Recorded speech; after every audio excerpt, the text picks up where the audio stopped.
Hi, I'm Tyson Franklin, and before I introduce today's guest, I just want to remind everyone, if you're enjoying the Podiatry Legends podcast, please consider giving a rating and review on whatever podcast platform you happen to be listening to this episode on. Now, at the moment, I'm getting close to 350,000 downloads, which is fantastic, but there's only been about 41 reviews. I think we can do better. So if you're enjoying the show, please let people know. Give it a rating and review, and now let's get on with this episode.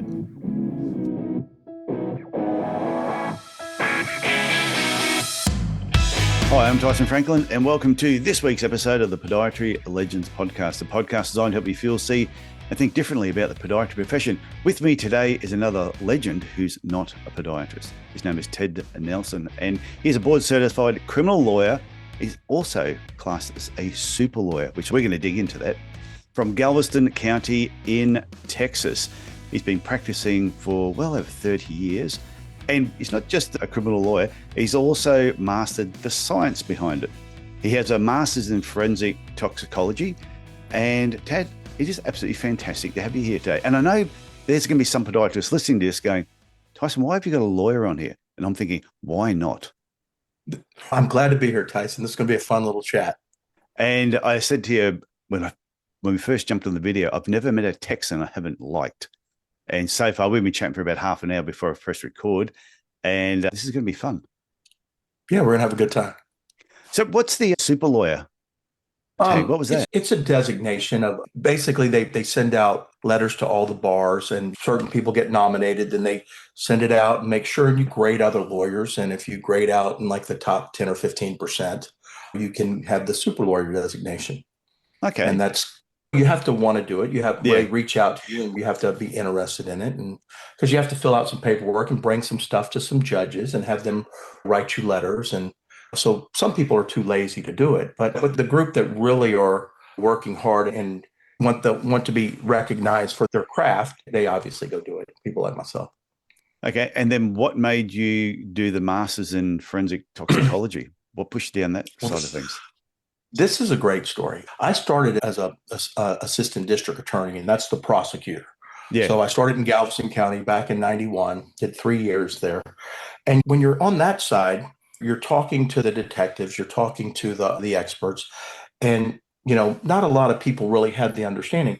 And then you're on the inside of the jokes. The detective, when you're talking to them, preparing them, or the expert for that matter, you're hearing some of the shortcuts they're taking. So from being on that side, when I switched over in 94, I was aware of the shortcuts. And the reality of it is, there may be shortcuts in life. There may be shortcuts in the law as well as I do. There's no shortcuts in science. Science is what it is. And it became more offensive. And so I started educating myself on the science because these experts were coming to court and you don't know that they're rolling over you if you don't have an idea what they're doing. So I went and educated myself. And that way, when they started doing things that weren't exactly kosher, I could say, whoa, hold it. That's not the way it's supposed to be done. Ultimately, more lawyers have gotten with it. I think I was at the beginning of it, but more people are realizing that, especially as a criminal defense lawyer that does a lot of DWI. And the other thing that I do a lot of is sex cases, and you need to really understand the science there between the DNA and the semen and all that stuff. But there were so many times that understanding it, the science has helped me save my client. Yeah. And that's why it's good having you on this podcast too, because we're going to talk a few things that are really going to relate to podiatrists and podiatry business owners, whether it's about divorce or DWIs and defamation. So we're going to get onto that.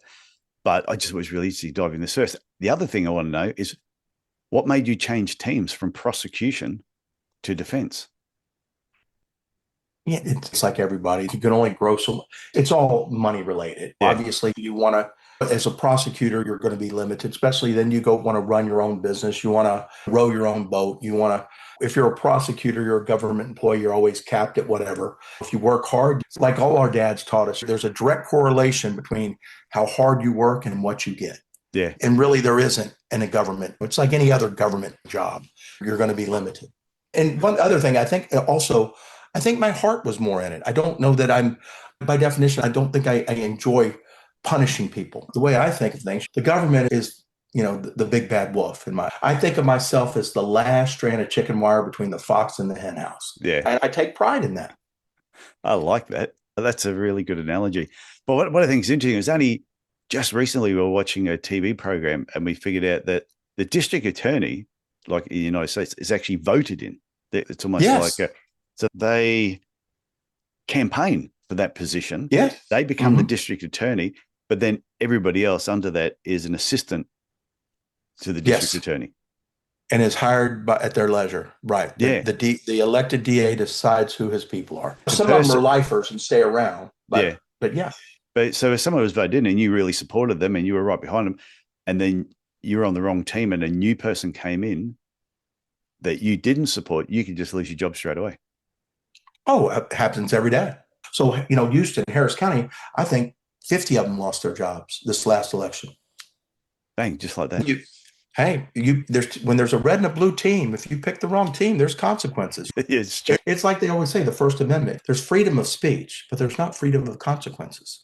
Yeah, that's true. Oh, gee, it sounds like when people complete their law degree, like in the United States, come and work for the government for a few years. It's like how you earn your stripes a little bit, just to get your experience up before you move on to something else. Absolutely. And you're getting trained. There's a little less pressure. When somebody's handing you real money, they expect real results. Yeah. But the government, especially when you start out with misdemeanors. But I want to tell you a little funny story about how I got to be a criminal lawyer and how I got to be an assistant DA. I started out when I was in law school, I had no intentions of litigating. I came out of the University of Texas. I was an accounting major, and I always thought that I was going to be some kind of a tax advisor whiz kid kind of thing. And I came out of law school. I started with a big probate firm in Houston. And I also was getting a tax LLM, a master's in tax law from U of H. And I did that for about 9 months. I was about to hang myself. I was so bored.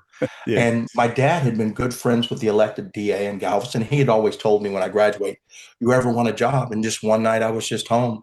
I'd just gotten married. I was young.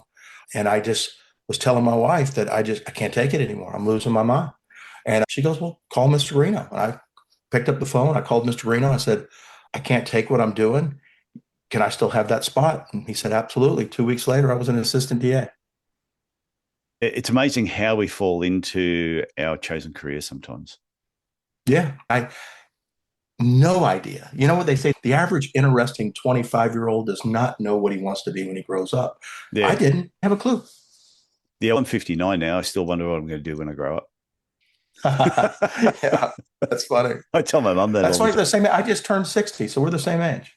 Yeah, 60 next year in July. But yeah, my mum still says to me, have you figured out what you want to do yet in life? I went, still working on that, Mum. I said, Colonel Sanders didn't figure it out till he was 64. I said, so I give myself 5 more years. That's good stuff. So if I get to 64 and I'm doing what I'm doing, then that's what was meant to be. Yeah. Hey, question, just a side thing before we dive into how, with what we're going to talk about, is going to help podiatrists and other business owners, because there's other people that aren't podiatrists who listen to this podcast as well. Favorite law show? Being a lawyer, do you watch law shows? Did you ever have a favorite movie or a favorite law show that you sort of went, yeah, that's up? It's fun. There was one about 20 years ago called The Practice. Oh, yes. With Dylan McDermott or whatever his name was. And Bobby Donnell was his name. And I just love that one. And LA Law was great. Going back in the day, Boston Legal was great with Denny Crane. Oh, yeah, Denny Crane. Well, Boston Legal was a spin-off from The Practice. Yeah, yeah. And then there was actually another one. I can't remember, but yeah, they spun off a couple of the players. Yeah, I loved both of those. James Spader was great in that. Yeah. And then the ultimate legal movie ever. Can I guess Justice for All. Oh, what was it? Guess it. And Justice for All with Al Pacino. No, I was going to say my favorite law movie is From the Hip. Oh, really? Yeah. It's just a crazy movie. That is crazy. Like I said, when I'm thinking law movies, I'm always thinking the more serious ones, like The Verdict. Oh, yeah. Those are just the ones that just the really intense courtroom drama. First Degree was good with Kevin Bacon. That was a great one. What was the Tom Cruise one? He was the lawyer. A Few Good Men. Yeah, A Few Good Men. Yeah, but yeah, From the Hip. So from the hip, what I'm talking about. I remember seeing it, but I've seen it once. The rest of them I've seen like a zillion times. Yeah, Judd Nelson and Darren McGavin. And that because it starts out as a comedy, But then all it gets really, really deadly, serious murder trial, and then totally twists again into a comedy. So I've watched it so many times. Wow, I'm gonna watch it again. Yeah, you'll see it in a different light. Okay, let's move on to, because we were talking about when I received the email from you about what we could potentially talk about. Some of the things you said that really captured my attention was, one, the title was what every business owner gets wrong about legal crisis and how to stay ahead. But you also talk about the truth. By the time you're reacting, the damage is already done to your business, your reputation, and financial future if you're not careful. Exactly. And I just think that is just really important to sort of unpack, because I know there's a lot of podiatrists, a lot of other business people that they do all of a sudden that they're hit with but it could just be a divorce they're going through, or it could be a drink driving charge. It's how to react in those sort of situations. Yeah, without a doubt. And either one, it's almost, and they're completely different, although they have so many similarities. Let's just say if you're reacting to a DWI, all they can really do is get out there, get really good legal counsel, and start nipping the problems in the bud. Usually, if you can at least have a conversation, the number one thing, and this was well in your business, in any business, anything you accomplish, is attack everything head on, get a plan, follow your plan. And so like when somebody gets a DWI, you better make sure you start fighting it up front. There's certain things, and here's what I've seen with the doctors I represent. We have these fly-by-night agencies, and they put your picture out, but you can call these places and pay them to take it down. It's one of the ways they make money. It's a scam, but they take your mugshot. No doctor wants their mugshot. Just I represent some lawyers too and some other high-ranking business people. For $500, you take your picture down off the website. That doesn't happen over here. That doesn't happen in Australia. No, that doesn't. We are such shame culture over here. It's horrible. And there's not a scam somebody hadn't figured out over here. And unfortunately, that's a legal scam. We've got a guy who literally goes to the county website and takes all the new mugshots and throws them up, probably does a little research on who's important and puts those at the top of the deal. And those people ultimately call him, and it's $500 to take it down. And that's the number one. Believe it or not, that's one of the things that we've prioritized for our people that can't afford the embarrassment. It's ridiculous, but you think about, oh my God, Tad, you're a lawyer. What do you got to track down these rats? Yeah, we do. It's not fortunate, but we do have to do that. One of the other things you wrote down here too was the silent threat. And this really actually made sense. How good business people lose their businesses, not because of the law, but because they don't know how to fight that perception game. And you said earlier too about people that may have had a sex crime or a sex offender or something like that. And I've said that to podiatrists in the past, that anyone could accuse you of anything. Without a doubt. Without any evidence whatsoever. They can just make that accusation. Yeah. And how do you respond to that? And how do you keep working? Because I know even in Australia, sometimes our registration board, APRA, you are guilty until proven innocent or guilty. They treat you badly right from the start. Without a doubt. And to be honest, that is the hardest one to get by, the sexual assault allegation. And even if you get a not guilty, sometimes you can't kick that smell. That stigma stays with you forever. Let me just tell you, the one place that, unfortunately, the only time I might be able to help that is in the courtroom. So I'm a 60-year-old man, like we were talking about. I was late to the party on children. I have an 8-year-old. That's my only child. So I was really late to the party. Yeah, very. To be honest, since I've gotten that, we all grow up in our own, like you said, you didn't grow up either. So don't point fingers at me. So anyway, the whole thing is once you do have a child, it does, change your growth curve. And I really do think I've become a better family lawyer. I used to always be good at the numbers, obviously, because of my background. I was always really weak on the child custody. But now, once you have a child, those things start making more sense. But here's what I wanted to tell you about the sexual assault case. So I try a lot of these. And unfortunately, when you go to trial in America, we get juries on most of our cases, especially big cases, juries. So when I go talk to the jury originally on a sex case, there may be 95 people in there, and we're paring them down to only get 12. You get rid of some for cause and you have some peremptory strikes, but you ultimately pare it down to 12. So when you're talking to these people, I'm standing next to a guy charged with touching a child, and you can just feel them looking at you. They just want to kill us both, him for touching a child and me for representing him. And one of the first things I stand, especially now that I have this 8-year-old in the last couple of years, I can say, look, I get it. There is nothing worse than taking the innocence of a child. Somebody touched my little girl. Oh, you're going to tear them apart. Oh, absolutely. But then I say, but I do want y'all just to think, just close your eyes just a second and think about it. Imagine being accused of touching a child and not doing it. Oh, I know. That would be worse. So much worse. You're sitting there, your life is ruined. What you thought was life, it's like when Roadrunner comes to that screeching halt. Yep. That's your life with a sex case. And you can't get it back ever to where it was. Now, you can do the best. You can try to play the PR game. And then if you win, obviously pay it even more. But the taint's going to be there. We see movie stars and athletes every day that are 20 years since they've scored a touchdown or kicked a goal. And we still, when we see him, go, oh, yeah, he used to beat his wife. Yeah. Stuff like that. I think the only person that ever was able to get around it, remember Robert Downey Jr.? Yeah. Yeah, he got in trouble earlier on in his career for making videotapes. Oh, all kinds of stupid stuff. And that really stuck for a while, but then all of a sudden it has been forgotten. But I know in the health industry especially, or anyone that owns a business, you're accused of anything like that, it is going to stick. And it will be a very long time before people forget, if they ever forget. And I think, like you were talking about Robert Downey, and he kind of did the same thing George Michaels did when he got caught with the guy. I'm not a PR person, but it does seem like the guys like them that came out there, threw it out to the public, this is what I did, fell on their sword, took it like a man, and said, I'm going to grow from it. I made a mistake. Nobody can argue with that, but I'm going to grow from it. I don't know that you can grow from touching a child, but their mistakes. No. Their mistakes were bad enough that you could grow from it. Like Robert Downey's mistakes were age-appropriate mistakes. Yeah. And the same as George Michael's. But yeah, it's tough. Yeah, but even you go back to Bill Clinton. Yeah. I did not have sexual relations with that woman. And even when it all unfolded and everyone knows what happened, everybody knows what happened. But even then, it's a different type of thing. He was able to overcome that. But I also think once you found out, it's then dealing with it a certain way, dealing with it correctly.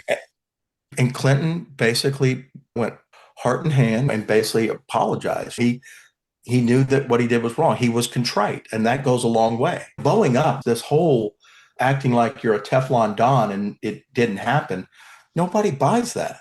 Yeah. So with, say, anyone in the health industry, they get in any form of problems. They have somebody accuse them of something. It could be malpractice or even just their reputation. The sooner they actually seek legal advice, the better. Absolutely. And then not every case, obviously lawyers do mostly lawyering, but occasionally, but most of us that do get big cases or get big names here occasionally, you're in touch with a PR firm, somebody that can put the fire out and at least have like I said, a plan to how we're going to take care of this. And it's all through it. It's got to be intertwined in the entire defense or divorce, whatever it is. And sometimes I've had conversations with people that are very wealthy. Wives out there are going to say some crazy stuff. And it's like the old Fram oil filter. You can pay me now or pay me later. If you can give her some money now, get her to go away, we may be able to nip some of this in the bud. And that way you keep your business that's just thriving, because the damage she could do to it, and it could be the other way. It could be the guy doing it to a lady doctor. My last couple that got really interesting were guys that were being run through the mud. And again, the old saying, hell has no fury like a woman scorned. But you said that's the big three legal traps that can take down a business almost overnight. It was divorce, DWI, and just defamation. Absolutely. And the defamation usually can come from the other two a lot of times. Now, there can be defamation where there's something not related to either of the two, but it could be just either way. The crazy defamation, which you do see that times where you have somebody that's upset with you, it's bad enough. But when it's coming from family, it's the one that just, those are the ones, because those people are so motivated just to keep going. And now with social media, I was going to say that. Easy. So easy to ruin people. But so what's the legal aspect then on, you're a practitioner and someone writes a blatant, obvious, negative review online about you personally, your business, or any other aspect? What's the legal ramifications of that? It's almost with social these days that they can almost get away with it. I had a lawyer friend that pursued one that he thought was unfair, and he thought it was done and he pursued it to the tune of lawsuits, about $250,000, and ended up getting zero out of it. Even though the person totally, it was nonsense. It was just related just to hurting, and it was all made up. And it's a very unfortunate game with social media. You just have to deal with it and hope you can win the game. Yeah, I've seen reviews on a particular podiatrist, and sometimes you can review, and you can, if you've got common sense, you can tell when the person writing it is probably at fault, because you read through and you go, well, what you're saying doesn't make any sense. And I think the average person, what we call it over here, the pub test, would the average person at a pub or a bar look at that and be able to just see that it's probably the patient has the problem. But then you see other ones where there will be a complaint about a podiatrist and they're using their name. You can see it's very personal. It's a very personal attack. It's not just about the practice. It's not just about the work. It's them. So you're saying even those ones, it's really hard to turn them around. Because in theory, a review is nothing more than an opinion. And you're entitled to your opinion. And that's what the one thing I've learned late in life. In the last couple of years, I've always thought of myself as a decent lawyer, but I finally understood that I'm a service industry. It just so happens that my product is legal advice, and I better act like a service industry. And if you don't do that, you're missing out, because people that, even when they get a bad result, if they feel like they've been heard, respected, given a little bit of dignity, they can live with a bad result. Because some people, I'm sorry, you commit crimes. Sometimes you deserve a bad result. Yeah. I'm going to put stick on the pig, but at the end of the day, a pig's a pig. I can't change that. And same in a divorce. Somebody's upset because their wife came into the marriage with $2 million worth of separate property, and now on the way out, she wants her separate property on the way out. We can't change those things. Don't ever forget that these people need to be served, and they need to be heard. They need to be respected, and it will make any practice. And see, the doctors, y'all get a bad rap, when they say that guy's horrible, man. He has a horrible bedside manner. And there's doctors around this area that the stupid stuff they've done just resonates through the community. Yeah, it's and true. It's their own fault. Because we talk about word of mouth in marketing for any sort of business. Word of mouth is a strong marketing tool, but it can also be a negative if you're doing the wrong thing. Absolutely.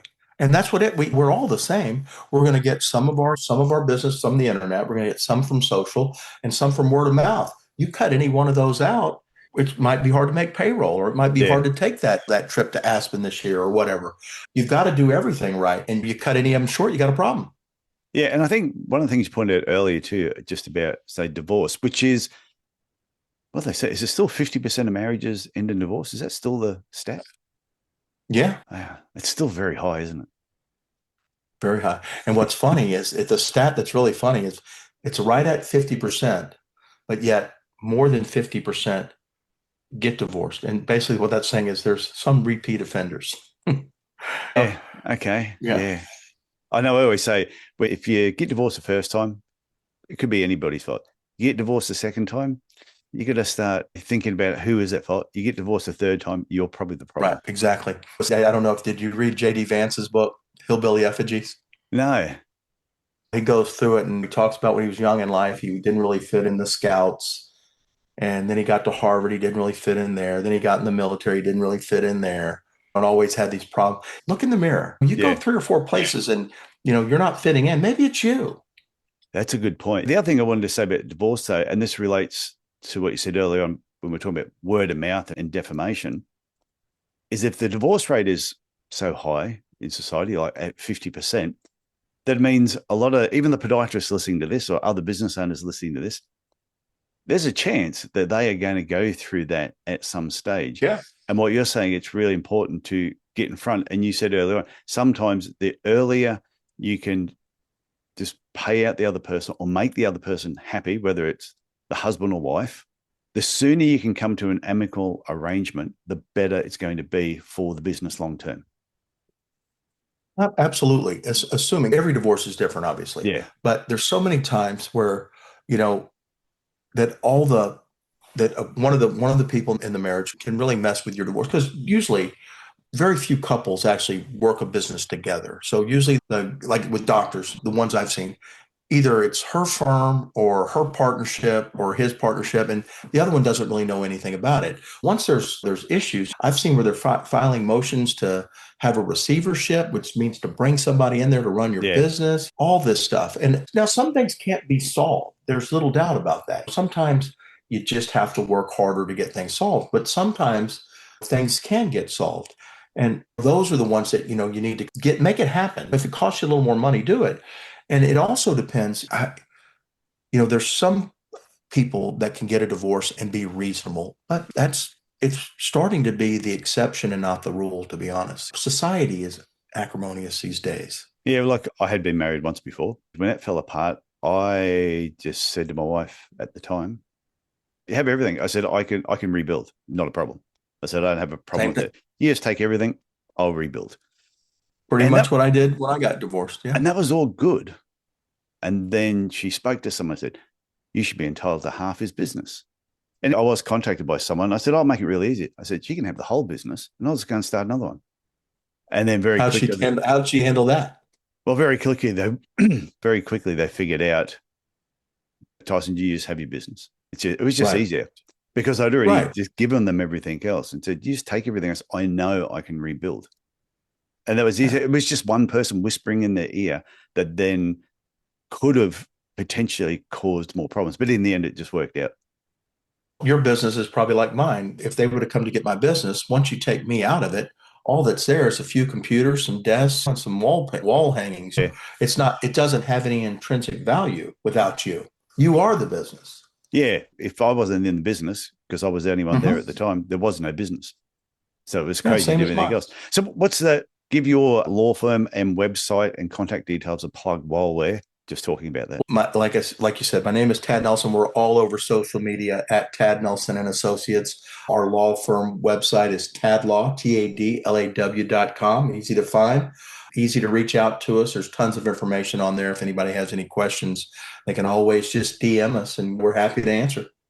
And I went and had a look on your website and I loved just the name, just the simplicity of everything on your website, but just so easy to actually go through everything.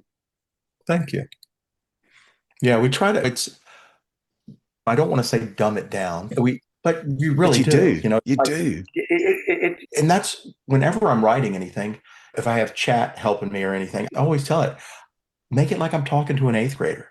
Yeah. Just no reason to talk at a higher level. There's just nobody that understands you. Even the social stuff we do these days, we've experimented with different stuff on TikTok and Instagram. And I'm telling you, the stuff that's a minute and 15 seconds, nobody's watching it. But if you give them 30 seconds worth of stuff, it is shocking the attention span of the general public these days and their understanding level. It's mind-boggling. Okay, that's quite important what you said then. So you're a 60-year-old male who was a lawyer in Galveston County, Texas, and you have a TikTok channel. Yeah, we're all over it. And you know what? How's that going? We only started about 14, 15 months ago. Yeah. And my website people were like pestering me for over 5 years. And finally, I went to this seminar and I listened to these guys talk. And one of them said, try it. And I literally tried it, saw the results, and the bottom line is that people are out there seeing you. Now I get people that come into the office, they feel like they know me because they've watched a couple shorts and heard me explain something. And it's just different. It's just an awareness campaign. Anybody that's not on social that has a business, they just don't get it. They are literally missing out. We were talking about this on a podiatry marketing podcast the other day, just about the social media platforms that are there. And I think you do need to know who your patients are, who your ideal patient is. and then find out what sort of platforms they're going to be on. But once you Right. start creating something, like I wrote something a while back and I put it into a Facebook group they have, the Podiatry Business Owners Club.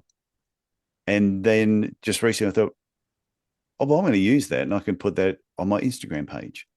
And from that, I thought, actually, that'd be a good idea for a short video. So then I did that for my YouTube channel. But then from that video, you've got so many other places you can put it. So once you create the content, I think it's fun actually seeing what you can then do Oh, with it.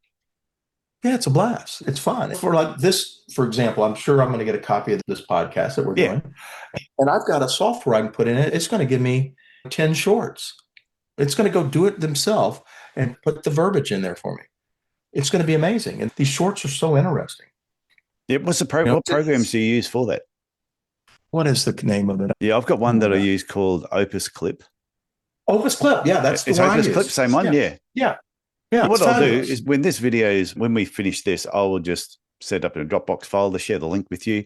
You can chop it up as many ways you want, Yeah. but then I'll give you all the links and all the artwork to the episode, and you can play around with that as well. Yeah. We'll send it all over. That's what I have a little staff. I've got an editor down in the Philippines that works for us. Yeah. Doing all this. I don't know if you looked at my stuff. If you look at the social, we do a couple cartoons a week. No, I didn't get onto the social pages. I got onto your website, and Right. I just, like I said, when I went through it all, I went, this is just so easy to navigate.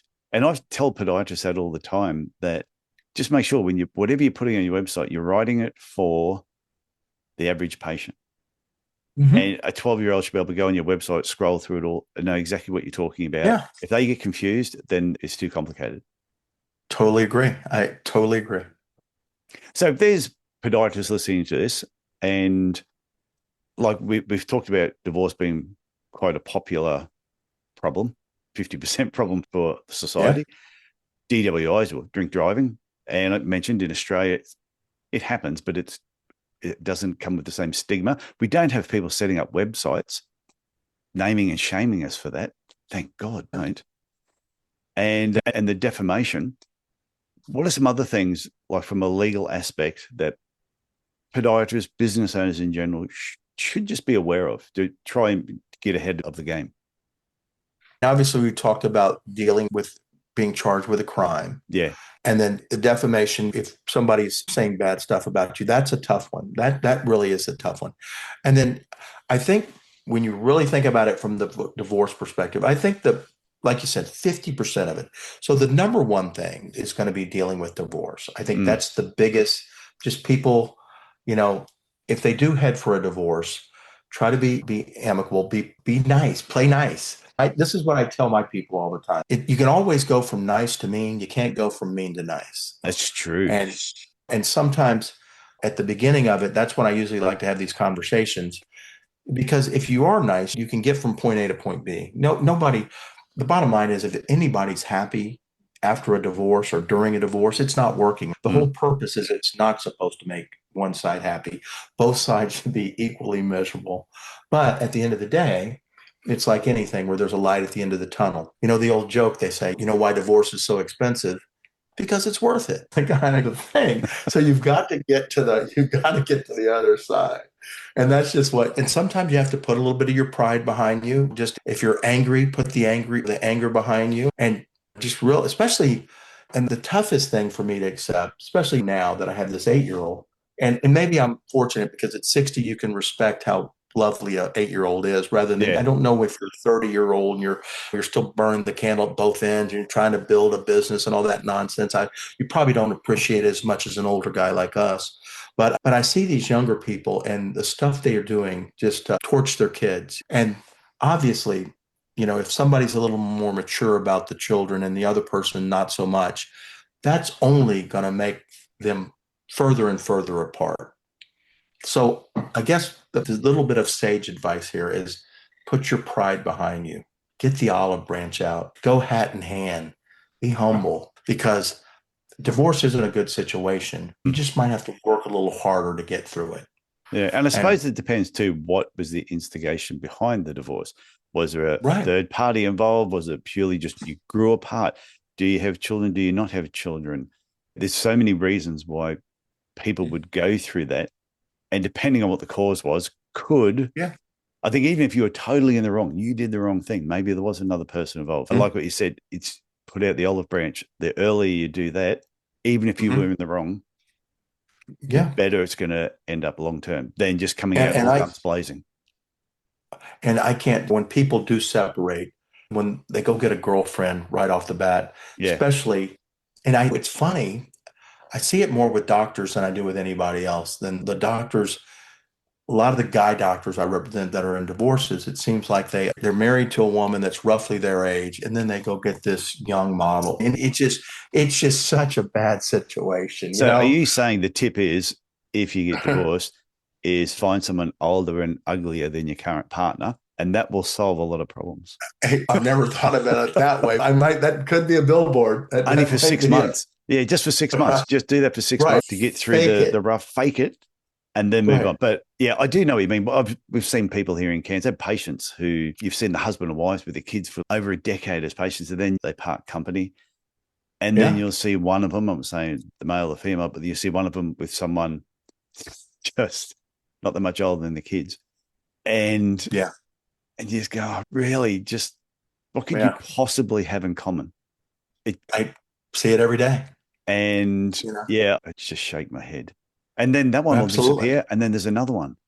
The reason we have cliches is because they're accurate. It's like stuff a leopard doesn't change their spots. It's just so true. And people don't change. They You know, really I don't. saw a photo once on the internet and had all these people on the beach, swimming, bobbing up and down the water. And they had this really big, weight old guy there, and they had this like stunning young girl next to him with her arm around him, and it said under there, "Pick the billionaire." Yeah, I love it. It's so true. And just So went, yeah. true. So I suppose those cliches, like they weren't real, then people wouldn't make jokes of them either. Right. No, they're dead on. So what you're saying, that's probably one of the worst things anyone can do, whether it's the husband or the wife or whatever way that it breaks down. Like I said, you said, it's the olive branch. Be nice. You can always Right. move up to mean later, but But don't be mean, and don't, also don't be stupid. and even we're joking about a guy getting a younger Yeah. woman, and that just don't go get a girlfriend. The last thing, I've got one I'm dealing with right now where the guy's got a girlfriend and he's posting on social daily. And Yeah. you don't think she's just stewing over there? This Yeah. thing's been going on forever. And it's because, I'm sorry, if you go hit the hornet nest, they're gonna come out. It's crazy. It's not rocket science. But even twisting this is not just in divorce. If you're even just, you have a problem with a patient who has come at you for one reason or another, whether you're at fault or whether you're not, doing that same thing. And that was something I saw. I was at a podiatry conference many years ago, and there was a lawyer from one of the insurance companies, and they said 90%, and they rattled off some stats, but I'm pretty sure it was something like 80 to 90% of claims could have been halted in the first couple of months if the Wow. lines of communication were maintained and opened, and the practitioner stopped and just listened to the patient. Yeah. And kept the lines of communication open. Didn't just put up a wall and then all of a sudden went from nice to mean. They just went, they started mean, and then there was no coming back from that. Our golden rule at my office is people make mistakes. When you're a busy law firm, there's stuff going every which way. There's going to be things that don't get put on the calendar. There's going to be mistakes. And our deal is it's like a fumble in football. You jump on it, you admit what happened, you do whatever it takes to fix it, you call the client and let them know we've made a mistake and here's how we're doing to rectify it. But the bottom line is once something is figured out, if you just approach it head on, acknowledge it to the client, and do everything you can to make it right, that's going to be so much better than, like you said, starting the argument or trying to bow up or what have you. Just fix it. That's what people want. That's why they hired you. It could be like maybe somebody came into the doctor and you don't have their appointment down. Figure out how to fix it. Yeah. This is such good Treat them advice. right. Yes. This is good advice. And this is why I said right at the beginning of the episode that, I knew anyone that listens to this episode is going to get something from it, whether they live in America or they're in Australia, they're in the UK. I think everybody would have taken something away from this conversation. Yeah. Hope so. Oh, I hope so too. Wow. So, Tad, I want to thank you for coming on the Podiatry Legends podcast. I am assuming this is probably your first podiatry podcast you've ever been on. Our first one ever. Yeah. Yeah. It is for a lot of people. I didn't Even even some know, I mean, podiatrists. until I saw yours, I didn't even know there was a podiatry podcast. Yeah, this is the best one. So you got on the best one first. Everything after that won't be as good. So, Tad, I want to thank you for coming on, sharing your knowledge and wisdom. And yeah, hopefully we stay in touch in the future. Absolutely. Definitely. Sounds good. I'm going to send you an email because if you have any other places, like I said, I'm going to Melbourne. Oh, that's right. Yes. I'm going in January, and I'm already going to the old Melbourne jail, and I'm going to go to the Victoria Market. So if there's any others, make sure you tell me. Yeah, there were two suggestions. So anyone who's listening to this, Tad is going to be in Victoria in January. He's not running a conference or anything. He's there for a 2-week golf trip. And he wants some suggestions. So if anyone's got any other suggestions, email them. You can email. What's your email address if they want to send it straight to you? It's an easy one. It's Tad, T-A-D, @tadlaw.com. Piece of cake. Okay, so if anybody else has any suggestions that Tad can do when he's in Victoria, like I said, I mentioned Victoria Markets and the old Melbourne Jail, and also the MCG tour if you want to do that. Melbourne's great. So it's a fantastic place. Can't wait. And I know a lot of podiatrists down there who should be emailing you, sending you a suggestion. So, Tad, once again, thanks for coming on. I've had a lot of fun. This has been great. Me too. Thank you so much. So I want to thank you for tuning in to this episode of the Podiatry Legends podcast with Tad Nelson. And I hope this chat opened your eyes to how legal and reputation issues can affect any business, including your own, or just your own reputation in general. And remember, the best defense is preparation and proactive action. If you ever have any legal issues, get legal advice as soon as possible and follow their advice. Don't take the advice of friends and family. Talk to a professional. And before I wrap up, just one last thing. If you need any assistance at all with your podiatry business, please go and visit my website, tysonfranklin.com. Check out my different coaching options there. I do have some options where we have ongoing monthly coaching and mentoring. I have hourly sessions where if you just want to tackle a particular problem, you can just book in an hour session and we can actually address that. And I also have recently been doing on-site visits to podiatry clinics, doing creative days, doing team building days, and sometimes more technical type work. So please go to my website, tysonfranklin.com, and check it out. Okay, that's it for me this week. I want you to look after yourself, look after your family, and I will talk to you next week. Bye for now.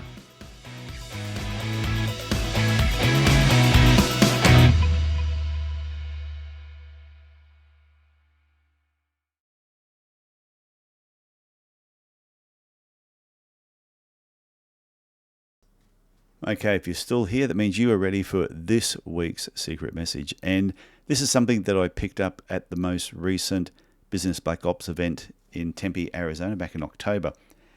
And we were talking about reframing and triggers. And what they sort of said was usually something will happen, and that triggers an emotional reaction from you. So, for example, it could be somebody has cut you off on the highway. And all of a sudden you're going, oh, you mongrel, what were you thinking? You don't care about anybody else on the road except for yourself. You get angry with them. But what would happen if all of a sudden another person said to you, oh, I just heard that person got some really bad news about a family member who's had an accident. It looked like they might pass away and they were rushing to the hospital. Would your thinking towards that situation change? I would like to think it would. So what they're saying is, so usually something happens, you get a trigger, you have an emotional reaction. What you should do is reframe this. Something happens, pause. Don't react straight away. And then ask yourself, what else could this mean? Is there a different story behind what has actually happened? Now, this is very important when you're dealing with family members, when you're dealing with team members, or you might be dealing with patients. They may do something that usually creates an emotional response from you. Instead of just reacting, stop, pause, and think about what else could this actually mean. And it may not mean what you think it means on face value. Try and tell yourself a different story, and you'll find that your emotional response will be a lot calmer. I hope you get something from that, and I'll have another one for you next week. Okay, bye.